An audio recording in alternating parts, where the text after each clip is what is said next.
welcome to Wildcard Reads. I'm Wildcard Angel, and I decided this past week that I was only going to read on my e-reader. So once I decorated it and I showed you guys a video of what it looked like, I did end up making this cool little, it's got, Stormy Quartz and Amethyst, and then this is Amethyst at the bottom. So after decorating it, I ended up not using it. I was going through all of my physical TBR and working on that. But this past week, I decided I was only going to use this e-reader. So today we are here to go over the ebooks that I read. I was actually pleasantly surprised. I had a really good reading week. All of the books I read, let me go ahead and spoil this for you, were 5 stars. Okay, so starting off, the first book I read this week was The Warbler. The Warbler was amazing. I absolutely loved it. So The Warbler is, without spoiling the books, The Warbler is a book about a family curse that this girl thinks has been passed down from generation to generation.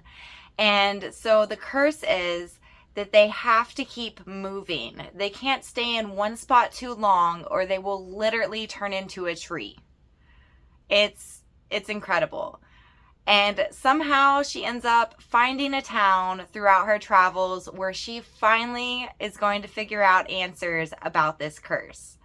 I definitely recommend you read it. It does have a storyline that goes back and forth between 3 different generations of the family. And like I said, The Warbler was 5 stars. Absolutely love it.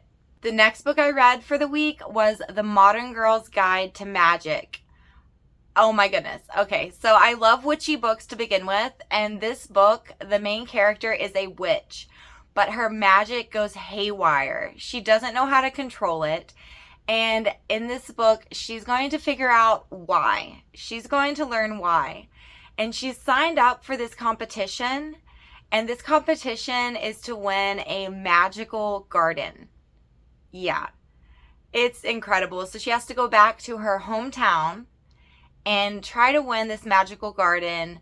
And like I said, she doesn't know why her magic is all wonky. So there's all of that journey going on. And through all of that, there is a love interest. Oh my goodness. And it is the cutest little love interest. It's basically an enemy to lovers love interest. And it was so cute. It was perfect. And this book, if you're one that's worried about spiciness, it wasn't spicy. I don't remember any spicy scenes in it. But it was absolutely adorable. The Modern Girl's Guide to Magic, 5 stars. Absolutely loved it. And if you are looking for some spice, the last book I read, okay, it's going like spice, but not too much spice. It's gonna have it. The last book I read was The Pumpkin Spice Cafe. I have been hearing all about this book. I even saw a video of someone saying that it had spice in it, too much spice, and no one warned them. Let me tell you, I'm not one that normally reads spice, and while there is spice in it, I was pleasantly surprised because that review almost put me off. Okay, so there is not too much spice in it.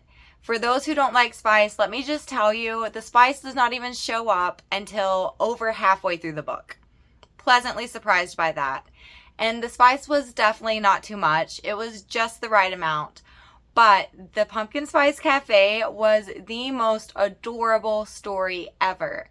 I absolutely loved it. So it's about a woman who's been working in the business world as an assistant.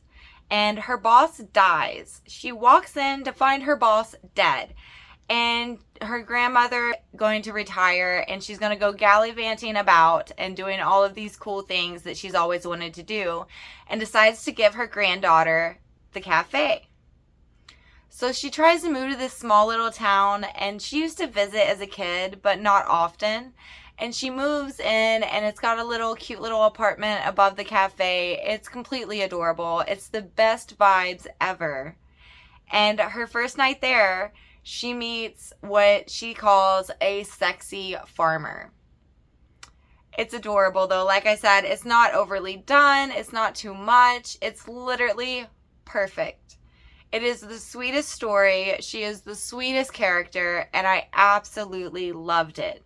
I definitely gave the Pumpkin Spice Cafe 5 stars. So I would say that my week of reading only ebooks went extremely well. I had no issues whatsoever, and I absolutely loved every book that I read this last week.